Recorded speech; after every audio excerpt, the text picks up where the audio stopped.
La route s'arrête net devant une porte d'acier. À 15 kilomètres, le convoi présidentiel bute sur un verrou privé planté au cœur d'un axe public vital pour l'agriculture. Et si, pour Ibrahim Traoré, ce blocage révélait bien plus qu'un simple conflit foncier? Derrière la grille, un empire de luxe revendique le droit. Devant, l'État réclame le passage et la règle sans détour ni délai au nom du peuple. Ce qui se joue ici dépasse une simple confrontation entre un président et un homme d'affaires. En suivant cette histoire, le spectateur comprend comment une décision locale peut redessiner des règles nationales, affecter la confiance économique et transformer la notion même de propriété publique. L'enjeu est clair, savoir si l'autorité de l'État peut reprendre le dessus sans déclencher un choc durable. Autour de Ibrahim Traoré, les conseillers évaluent les risques juridiques, les répercussions diplomatiques et l'effet domino sur les investisseurs, pendant que l'opinion observe en silence. Ce récit promet de montrer où se situe la ligne entre légalité et justice, et ce que coûte réellement le fait de la franchir, pour un pays comme pour ceux qui prétendent le diriger autrement. Tout commence par un chiffre qui surprend. Selon les documents consultés ce jour-là, un projet alternatif financé à hauteur de plusieurs millions n'a jamais dépassé le stade du papier, alors même que la route publique restait bloquée depuis des mois. Pour Ibrahim Traoré, cette donnée transforme un incident logistique en signal d'alarme politique. Le Burkina Faso traverse alors une période de redéfinition de ses priorités. Les infrastructures rurales, construites avec des fonds publics depuis des décennies, sont devenues des artères vitales pour le transport des récoltes, l'accès aux soins et la circulation quotidienne des populations. Toute interruption prolongée n'est pas neutre. Elle ralentit l'économie locale, augmente les coûts et accentue les inégalités territoriales. Dans ce contexte, voir une route stratégique barrée par une propriété privée n'est pas perçu comme un détail administratif. L'homme à l'origine du blocage s'appuie sur une architecture juridique familière. Acquisition par enchère, contrat signé sous un gouvernement précédent, promesses d'investissement et d'emploi. Sur le papier, tout semble conforme. C'est précisément ce contraste qui retient l'attention de Ibrahim Traoré. Une légalité apparente, mais des effets concrets qui pénalisent directement l'intérêt général. Cette tension entre texte et usage devient le cœur du problème. Le contexte régional amplifie l'enjeu. Dans plusieurs pays du Sahel, des infrastructures publiques ont progressivement été fragmentées par des concessions mal encadrées, souvent justifiées par le discours du développement rapide. Les populations, elles, subissent les conséquences sans toujours comprendre les mécanismes en jeu. À ce moment précis, la scène devant la porte métallique concentre ses frustrations accumulées. Ainsi, la confrontation ne surgit pas de nulle part. Elle s'inscrit dans une trajectoire où chaque décision passée pèse sur le présent. Pour Ibrahim Traoré, la question n'est plus seulement de passer, mais de savoir ce que cette porte symbolise réellement. Une exception tolérée ou un précédent dangereux. La scène ne se résume pas à deux silhouettes face à une grille. Elle met en présence deux visions opposées de l'espace public. D'un côté, un entrepreneur habitué aux salles de conseil, aux contrats épais et aux garanties privées. De l'autre, Ibrahim Traoré avançant sans précipitation, conscient que chaque geste sera observé et interprété bien au-delà de cette route. Autour d'eux, les impacts se font déjà sentir. Les chauffeurs de camions agricoles, immobilisés plus loin, savent que chaque minute perdue signifie des produits livrés trop tard. Les habitants des villages voisins ont intégré le détour comme une fatalité quotidienne, ajoutant du temps et des coûts à des trajets autrefois simples. Cette réalité concrète contraste avec le langage abstrait des assurances, des titres fonciers et des investissements promis. Le personnage central n'est pourtant pas seul. Les conseillers présidentiels observent, notent, transmettent des informations en temps réel. Leur rôle est discret mais décisif. Vérifier les dates, comparer les versions, mesurer les conséquences immédiates d'un choix qui pourrait faire jurisprudence. L'impact se joue autant dans l'instant que dans ce qui suivra, une fois la décision rendue publique. Ce moment agit comme un révélateur. Il montre comment une infrastructure, invisible tant qu'elle fonctionne, devient un point de tension dès qu'elle est appropriée. Il expose aussi la fragilité des équilibres locaux, où une décision privée peut affecter des milliers de personnes sans consultation préalable. Pour Ibrahim Traoré, l'enjeu immédiat n'est pas la confrontation elle-même, mais le message envoyé. L'État regarde et il agit. La porte, immobile, cristallise alors une question simple mais lourde de conséquences. Qui décide réellement de l'usage de ce qui appartient à tous? Tout s'enchaîne rapidement mais selon une logique précise. Le convoi ralentit puis s'arrête. L'information circule entre les véhicules, confirmant que le passage est volontairement bloqué et que l'ordre ne vient pas d'une initiative populaire improvisée. Il s'agit d'une structure permanente installée depuis des mois, assumée par son propriétaire. À cet instant, la situation bascule d'un incident administratif vers un affrontement symbolique. D'abord, l'activation s'impose. Les agents de sécurité privée avancent, fermes, sûrs de leur position. Ils invoquent des documents, parlent de routes privées, de responsabilités civiles et d'obligations contractuelles. Leur discours est rodé, répété dans d'autres contextes, face à d'autres interlocuteurs. Pour eux, l'arrêt du convoi n'est qu'une procédure parmi d'autres, un rappel de frontières qu'ils estiment déjà acquises. Ensuite, la tension monte. Ibrahim Traoré descend du véhicule sans geste brusque ni mise en scène. Le ton reste calme, presque neutre, mais la demande est directe: ouvrir le passage. La réponse oppose la légalité formelle à l'autorité politique.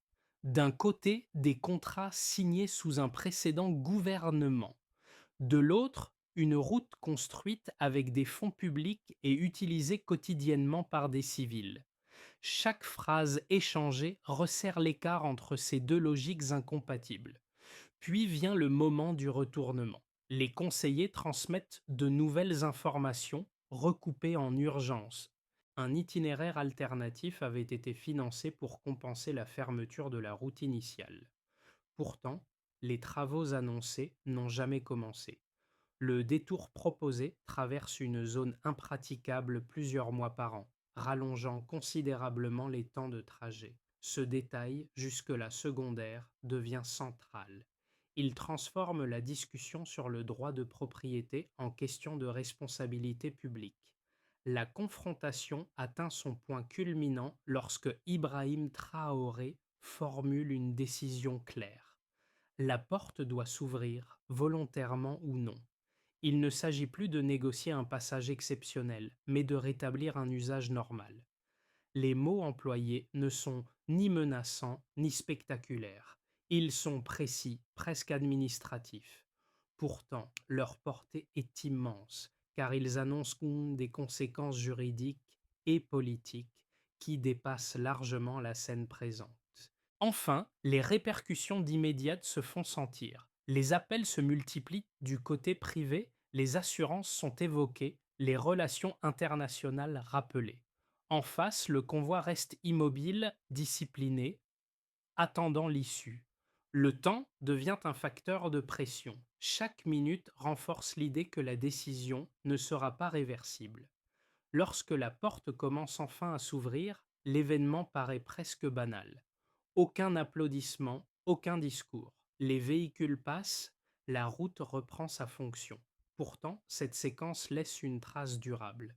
Elle montre comment une suite d'actions simples, enchaînées sans précipitation, peut produire un choc politique. Pour Ibrahim Traoré, cette ligne d'événements n'est pas une démonstration de force, mais l'affirmation d'un principe. Ce qui est public ne se négocie pas dans l'ombre. Avant l'intervention, la situation semblait stable sur le papier. La route était officiellement classée comme voie secondaire, tolérée dans son usage public, mais juridiquement fragilisée par des contrats conclus sous l'ancien gouvernement. Après la décision de Ibrahim Traoré, cette baseline bascule. Les mêmes documents sont relus, recoupés et confrontés à leurs effets réels sur le terrain, révélant un écart net entre ce qui était déclaré et ce qui était vécu. D'abord, un premier indicateur clé ressort: le financement public engagé. Les dossiers transmis aux conseillers mentionnent un paiement anticipé d'environ 16 millions de dollars pour la construction d'un itinéraire alternatif censé remplacer la route bloquée. Ce chiffre, en soi, pourrait sembler abstrait. Il devient parlant lorsqu'on le traduit en équivalent concret. Une somme capable de financer l'entretien de plusieurs axes ruraux pendant des années, ou de soutenir durablement des centaines d'exploitations agricoles locales. Ensuite, un deuxième élément mesurable apparaît: l'impact temporel. Le détour imposé rallongeait les trajets de près de 40 minutes entre deux zones agricoles majeures. En pratique, cela signifiait des livraisons retardées, des produits périssables exposés à des pertes accrues et une augmentation des coûts de transport supportés par des acteurs déjà fragiles. Ce delta de temps, répété quotidiennement, produit un effet cumulatif qui dépasse largement l'incident initial. Puis, une troisième donnée significative s'impose: la valorisation privée du site. Chaque résidence de luxe construite derrière la porte était estimée à plusieurs millions de dollars, tandis que le système énergétique installé pour la copropriété représentait à lui seul un investissement de plusieurs millions supplémentaires. Ces chiffres contrastent fortement avec le budget annuel de villages entiers situés à quelques kilomètres. Leur juxtaposition met en lumière une asymétrie profonde entre accumulation privée et accès collectif aux infrastructures de base. Ces données chiffrées ne sont pas utilisées pour impressionner, mais pour cadrer le débat. Ibrahim Traoré insiste sur leur lecture contextuelle. Un montant isolé ne dit rien sans comparaison. Un délai supplémentaire n'a de sens que rapporté à la fréquence et à la durée. Une valeur immobilière élevée devient problématique lorsqu'elle repose sur l'appropriation d'un bien commun. Cette méthode transforme les nombres en outils d'évaluation politique. L'analyse révèle aussi un glissement progressif. Ce qui avait été présenté comme un compromis technique se révèle être un transfert de coûts vers la collectivité. Les fonds publics avancés n'ont pas produit l'infrastructure promise. Le temps perdu est supporté par les usagers ordinaires. La valeur créée bénéficie presque exclusivement à un cercle restreint. Ce décalage entre intention affichée et résultat observable constitue le cœur du dossier. En exposant ces preuves, l'objectif n'est pas de réduire la question à une simple addition.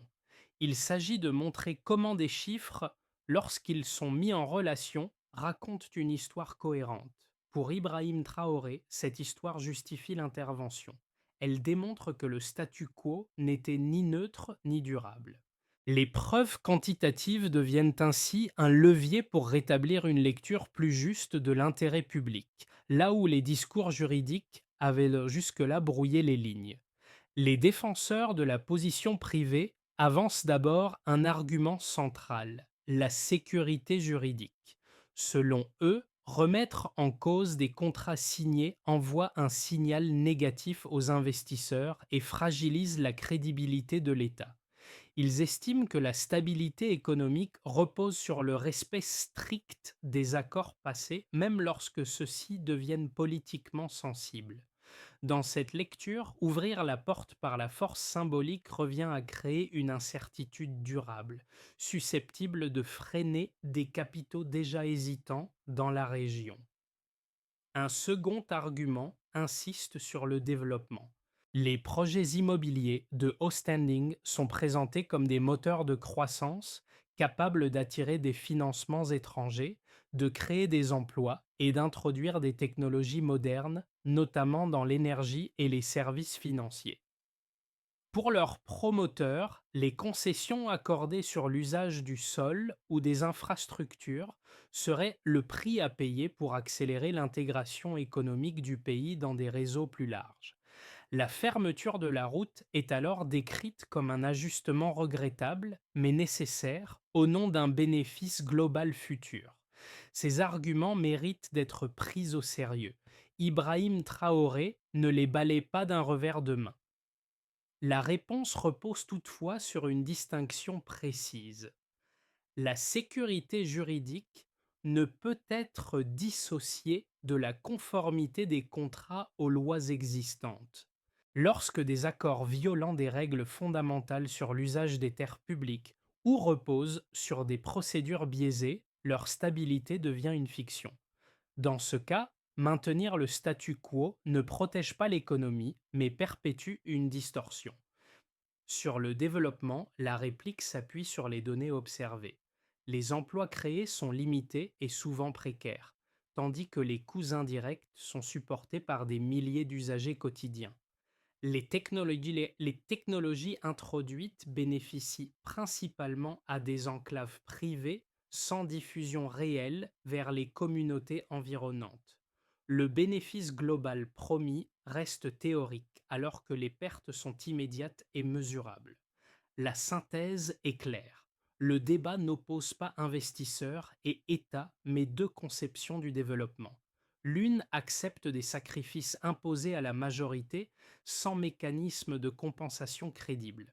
L'autre conditionne l'investissement au respect effectif de l'intérêt public. En choisissant cette seconde voie, Ibrahim Traoré transforme le contre-argument en critère. Attirer des capitaux, oui, mais pas au prix d'un bien commun capturé. Cette clarification, plus que la confrontation elle-même, structure la suite des événements. Ce qui change à ce moment précis, ce n'est pas seulement l'ouverture physique de la route, mais la lecture de tout le dossier. Les informations consolidées après la confrontation révèlent que le blocage n'est pas un cas isolé, mais un élément d'un montage plus large répété ailleurs sous des formes similaires. La route fermée devient alors un indice visible d'un mécanisme invisible où des biens publics sont progressivement requalifiés, fragmentés et rendus inaccessibles au nom de projets présentés comme inévitables. Pour Ibrahim Traoré, cette prise de conscience agit comme un point médian. Jusqu'ici, l'affaire pouvait être traitée comme une anomalie locale, corrigée par une décision ferme. Désormais, elle expose un schéma: acquisition à bas prix, promesse d'infrastructures compensatoires, financement public partiel, puis transfert durable des coûts vers la collectivité. La porte en acier ne protège pas seulement une propriété, elle protège un précédent. Ce renversement modifie aussi la portée politique de l'événement. Ouvrir la route règle le problème immédiat des usagers, mais laisse intact le système qui l'a rendu possible. Ne pas aller plus loin reviendrait à traiter l'effet sans toucher à la cause. C'est ici que la décision cesse d'être circonstancielle pour devenir stratégique. Le cœur du récit se déplace alors. La question n'est plus de savoir si l'État peut imposer le passage, mais s'il est prêt à remettre en cause les arrangements qui transforment des exceptions en normes silencieuses. À ce stade, la confrontation initiale perd son caractère spectaculaire. Elle devient un déclencheur, révélant que le véritable enjeu se situe après l'ouverture de la porte et non au moment où elle cède. Une fois la route rouverte, les effets se diffusent rapidement mais de manière inégale selon les acteurs concernés. Pour les administrations publiques, la décision impose un changement immédiat de posture. Les ministères techniques doivent réexaminer des dossiers anciens, vérifier des concessions accordées et réévaluer des compromis jadis considérés comme définitifs. Ce travail administratif, peu visible, mobilise du temps et des ressources, mais il redonne aussi de la cohérence à l'action publique. Sous l'impulsion de Ibrahim Traoré, l'État cesse d'agir au cas par cas et commence à relier des situations jusqu'alors traitées séparément. Du côté des entreprises, l'impact est plus contrasté. Certaines structures privées perçoivent l'événement comme un signal d'alerte. Les projets fondés sur des arrangements flous ou des avantages excessifs deviennent plus risqués. À l'inverse, des opérateurs plus prudents y voient n'est une clarification bienvenue. Savoir où s'arrête la tolérance réduit l'incertitude à moyen terme. La conséquence n'est donc pas un retrait immédiat et massif, mais une phase d'attente, durant laquelle chacun observe comment les règles seront appliquées au-delà de ce cas précis. Pour les populations locales, les effets sont tangibles et rapides. Les trajets retrouvent leur durée initiale, les coûts de transport diminuent et l'accès aux services redevient plus fluide. Cette normalisation n'a rien de spectaculaire, mais elle modifie le quotidien. Les agriculteurs écoulent leurs produits sans détour prolongé. Les familles circulent sans dépendre d'axes dégradés et impraticables. Ces gains modestes, répétés jour après jour, renforcent la perception que la décision n'était pas abstraite mais directement liée à des besoins concrets. À l'échelle régionale, la scène est observée avec attention. Dans un contexte où plusieurs pays du Sahel interrogent leur modèle de gouvernance économique, l'action de Ibrahim Traoré est interprétée comme un précédent. Elle suggère qu'un État peut remettre en cause des situations héritées sans provoquer un effondrement immédiat. Cette lecture alimente des débats, parfois prudents, parfois critiques, sur la marge de manœuvre réelle dont disposent les gouvernements face à des intérêts installés. Enfin, sur le plan symbolique, la conséquence la plus durable réside peut-être dans le déplacement des attentes. L'ouverture de la route ne résout pas toutes les inégalités ni les tensions structurelles, mais elle modifie la référence. Ce qui était perçu comme immuable devient discutable. Pour Ibrahim Traoré, ce résultat compte autant que l'effet matériel. Il installe l'idée que l'usage collectif peut reprendre le dessus, non par exception, mais par principe. À moyen terme, trois trajectoires principales se dessinent, chacune dépendant de la cohérence entre le discours et l'exécution. Le scénario de base repose sur une application progressive des règles existantes. Les audits annoncés avancent, certains contrats sont renégociés, d'autres annulés sans bouleversement brutal. L'État clarifie ses lignes rouges, mais évite l'affrontement systématique. Dans cette hypothèse, la décision initiale portée par Ibrahim Traoré produit surtout un effet de normalisation. Moins de zones grises, plus de prévisibilité, mais un rythme de changement mesuré. Un scénario plus optimiste suppose une dynamique cumulative. Les premières enquêtes établissent des précédents solides, renforçant la crédibilité des institutions. Les acteurs privés adaptent leur stratégie privilégiant des projets compatibles avec l'intérêt public. Des infrastructures jusque-là contestées sont réintégrées dans des plans d'aménagement cohérents. Cette trajectoire ne repose pas sur une rupture idéologique, mais sur un alignement progressif entre règles, pratiques et résultats. Elle exige toutefois une capacité administrative soutenue et une communication constante pour éviter les interprétations excessives. Le scénario le plus défavorable s'articule autour de résistances accrues. Des contentieux s'accumulent, mobilisant des ressources juridiques importantes. Des réseaux d'intérêt cherchent à ralentir les procédures, à déplacer les débats sur le terrain international ou à bloquer des financements. Dans ce contexte, chaque décision devient un point de friction. Le risque n'est pas l'échec immédiat, mais l'usure, retard, compromis affaibli, perte de lisibilité. La décision initiale perdrait alors une partie de sa portée structurante. Face à ces possibilités, une recommandation de méthode s'impose. Plutôt que de parier sur un résultat unique, il s'agit de raisonner en conditions. Si les audits sont transparents, alors la confiance peut se reconstruire. Si les sanctions sont ciblées et justifiées, alors l'effet dissuasif l'emporte sur la peur. Si les bénéfices pour les usagers sont visibles, alors le soutien social se maintient. Dans cette logique, l'action de Ibrahim Traoré ne se juge pas sur une annonce, mais sur la capacité à tenir une trajectoire dans la durée. Au-delà des institutions et des acteurs économiques, cette séquence touche directement le spectateur par ses résonances concrètes. Elle interroge la manière dont des décisions apparemment lointaines façonnent des réalités quotidiennes. Une route rouverte peut sembler anodine. Pourtant, elle conditionne le prix des produits, le temps de déplacement, l'accès aux soins et la perception d'équité. Ce lien entre choix politiques et expérience vécue devient soudain lisible.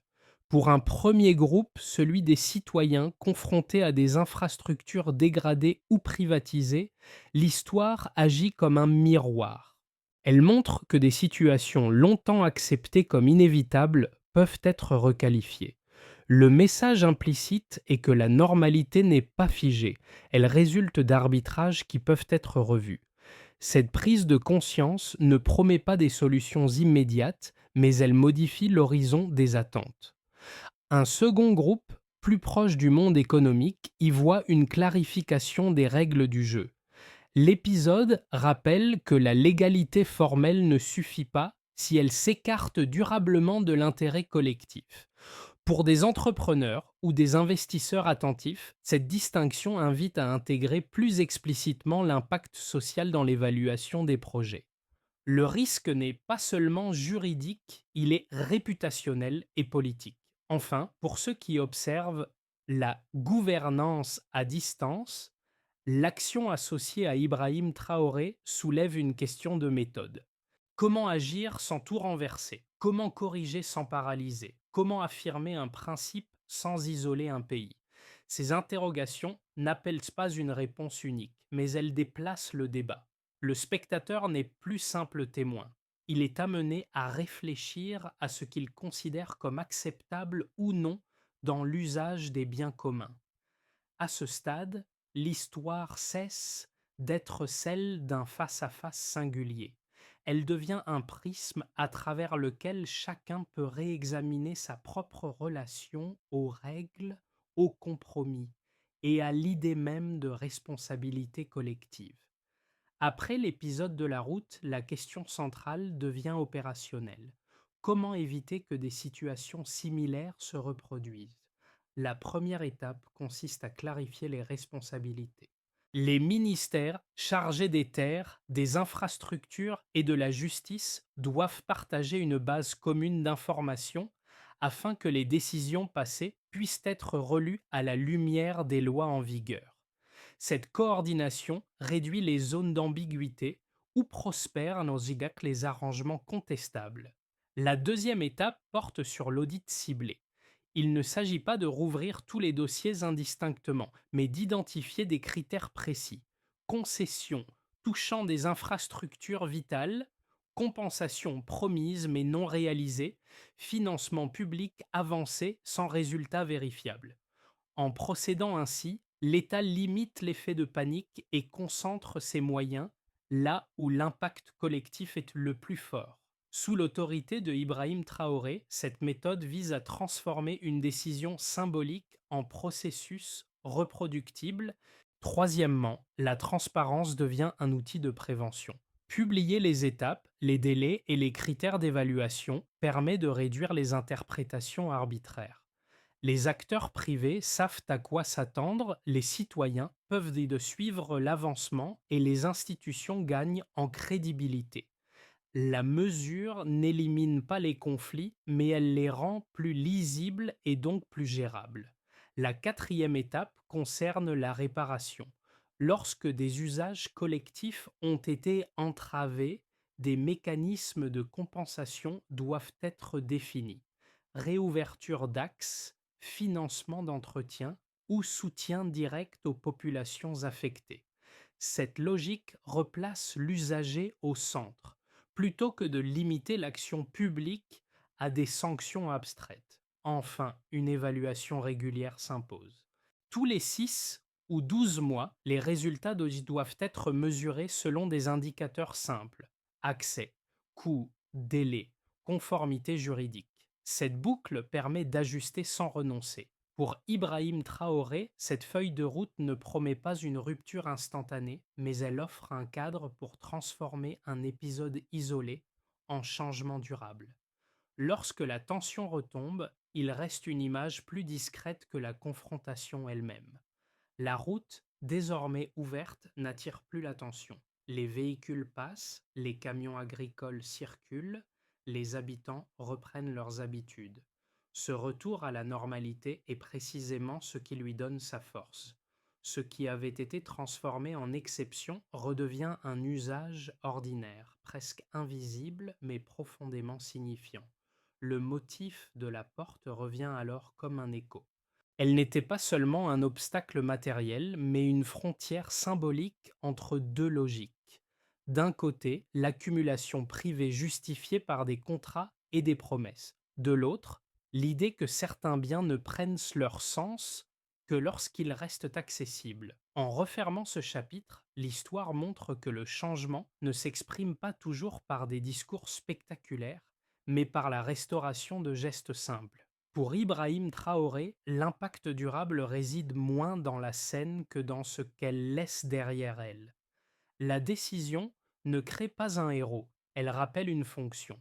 Gouverner, ici, consiste à rétablir des continuités interrompues et à rappeler que la règle commune n'est pas une abstraction.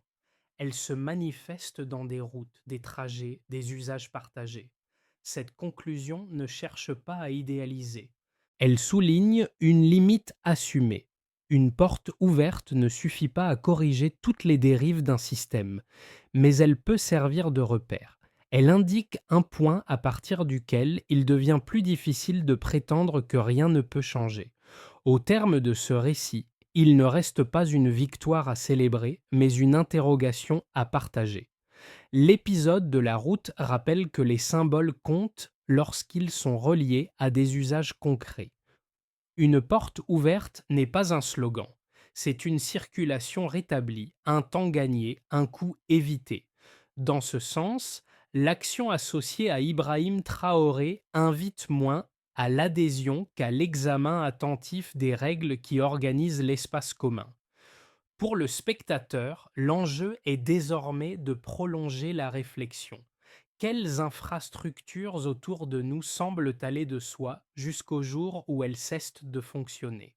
Quels compromis ont été acceptés sans débat et à quel prix collectif? Ces questions ne demandent pas de réponse immédiate, mais elles gagnent à être posées publiquement, calmement, sans simplification.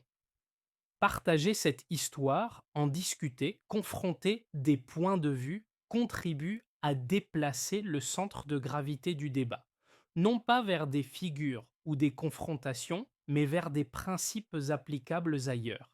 Si cette séquence vous a interpellé, quelle porte, selon vous, mérite aujourd'hui d'être réexaminée et pourquoi?